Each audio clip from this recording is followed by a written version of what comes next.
بيبدأ فيلمنا واللي بيكون في حمام سباحة كبير، وبيعلق المدير إعلان إن الحمام هيتقفل لفترة طويلة خلال الأجازة. وبيكون في بنت اسمها بريك بتحط خاتم خطوبتها في شنطتها علشان تكمل تمارين السباحة. وبتيجي جون أختها بعد ما رجعت من علاج مصحة المخدرات، وبتنضم لأختها في حمام السباحة. وبيكون في عاملة نظافة اسمها كلارا بتسرق الفلوس دايما من غرفة الأمانات، ولكن المدير هنا بيمسكها لتالت مرة وهي بتعمل حاجة زي كده. فبيقول لها المدير إنها مرفوضة وإنها تنظف حمام السباحة قبل ما تمشي علشان يحاسبها. وهنا بيجي وقت قفل حمام السباحة وبيخلي المدير الناس تمشي، وبتيجي بريك تجمع حاجتها علشان تتحرك وتمشي، ولكنها بتلاقي إن خاتم الخطوبة مش موجود. وبتاخد جونا بالها إن الخاتم في بلاعة في حمام السباحة من تحت، فبتغطس بيه عشان تجيبه، بس بيكون الخاتم محشور ومش عارفة تطلعه. وبتنزل اختها تساعدها بس ما بيبقاش فيه فايدة. وهنا بيبص المدير على حمام السباحة وبيشوف في حد موجود ولا لأ، ولكن ما بيلاقيش حد،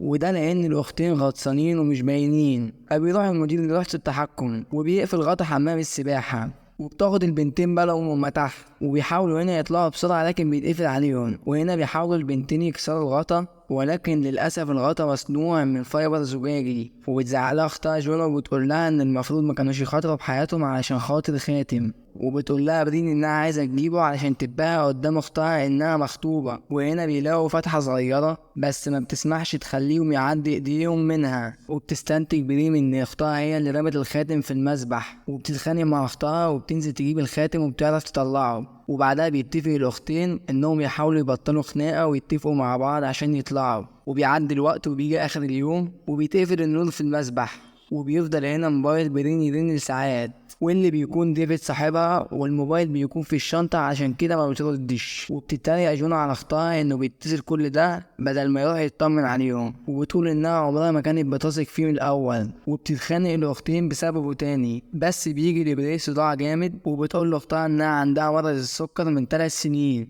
وانها فضلت مخبيه ده على عائلتها، وانها هنا لو ما خدتش حقنه الانسولين اللي في الشنطه هتقع وتموت. وبعدها هما الاتنين بيقدروا يوسعوا الفتحه اللي كانت موجوده بقطعه بلاستيك لقوها. وبتسال جونا اختها عن سبب بعدها من العيله، فبتقول لها برين ان ابوها كان مغتصب وعلى طول سكران ومدمن، وانها ولعت في البيت ومات ابوها في الحريق. وفجاه بيفتحوا صوت حد بيفتح الباب، وبتطلع انها كلارا، وبتاخد بالها من البنتين اللي محبوسين.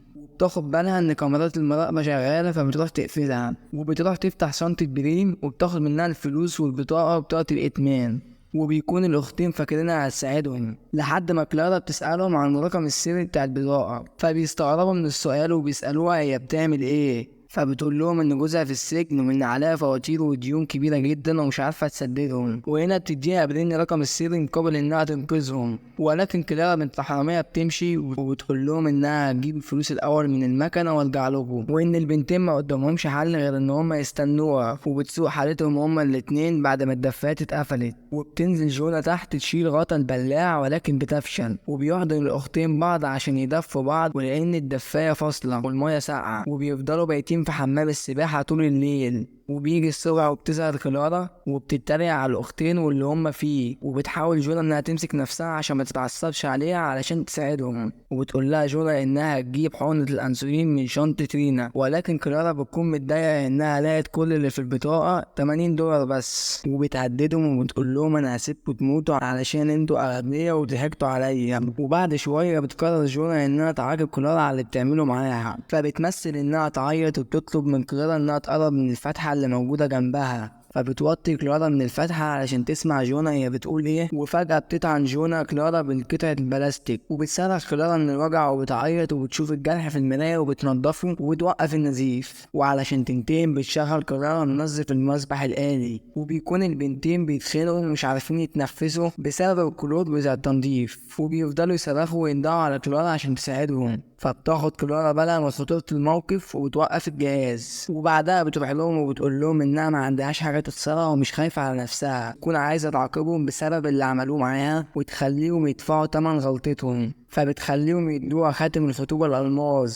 وبتدولها بريء عشان بتكون تعبت من اللي بيحصل فيها، وبتاخد كلارا الخاتم وبتمشي من المسبح وبتسيبهم. وبيكون جونا عمالة تعيط بسبب ان كل اللي بيحصل ده كان بسببها، بس اختها هنا بتسامحها على اللي عملته وبتهديها. وبعد ساعات بتبدأ بريء انها بتشوف هلوسة، وبتحس اخيرا ان حمام السباحة بيتفتح وبيوصل ديفيد خطيبها وبينقذها، ولكن اختها ما تبقاش موجودة معاها وبتختفي في حمام السباحة. فبتفوق بريم اللي هي فيه، وبتلاقي هنا اختها ماسكة قطعة البلاستيك الحادة وعايزة تموت نفسها، بس بريم بتمنعها وبتهديها وبتطمنها وبتقول لها تكون مؤمنة انهم هيخرجوا مع بعض. وبتكون كلارا بتجرب خاتم خطوبة بريم، وبيكون خطيبها بينتصر ولكن التليفون مع بنت الحرامية. وبتفتح هنا كلارا البريد الصوتي وبتعرف ان ديفيد هيتصل على الشرطة علشان خطيبته موصلتش لحد دلوقتي البيت. فهنا بتخاف كلارا انها تتحبس تاني وبتروح للمسبح، وهناك بتتكلم مع البنتين وبتقول لهم انهم يوعدوها انها مش هتبلغ حد خالص ولا الشرطة والا مش هطلعكوا خالص. وبيوافق البنتين طبعا على العرض وبيحضنوا بعض من الفرحة. وبتطلع كلارا عشان تفتح غطا حمام السباحة علشان يطلعوا الاختين، وبتروح لغرفة التحكم ولكن بتلاقي ان رمز الحماية اللي هي عارفاه اتغير. فبتتعصب كلارا وبتروح للبنتين وبتقول لهم انها زهقت من اللي بيحصل ومش عارفة تتصرف خالص. وبتمشي كلارا وبتسيب البنتين لوحدهم محبوسين. وبيعدي الوقت وبتكون تاني ليلة ليهم في المسبح، وبتبدأ ميري تروح في غيبوبة السكر بتاعتها.